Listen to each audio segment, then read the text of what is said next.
আসসালামু আলাইকুম। ওয়ালাইকুম আসসালাম রহমতুল্লাহি ওয়া বারাকাতুহু। ভাইজান এটা কি আপনার ক্ষেত, এই পোল্লার ক্ষেত কি আপনার? আমার যাক আলহামদুলিল্লাহ, মাশাআল্লাহ, অনেক তো পোল্লা দেখা যাচ্ছে। আমি মনে করি এমনইভাবে চাষ করলে আমরা সবাই সফলতা অর্জন করতে পারবো। আচ্ছা ভাইজান, সবচেয়ে একটা বড় কথা হইল যে আপনার এখানে খরচ কেমন হয়েছে? এই খরচ হয়েছে ধরেন 40-42 হাজার। 40-42 হাজার। তা আপনার বিক্রি কেমন হয়েছে? বিক্রি তো প্রতিদিন বেশি প্রায় 30 হয়ে গেছে। যাক যাক আলহামদুলিল্লাহ। তা এখন দেখা যাচ্ছে আপনি এখানে লাভের আশাতেও দেখতে পাচ্ছেন সামনে নাকি? হ্যাঁ, ধন্যবাদ।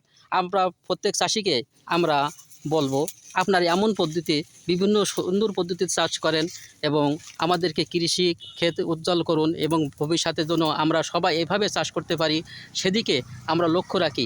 চাষি বাঁচলে বাঁচবে দেশ, হাসবে আমার সোনার বাংলাদেশ।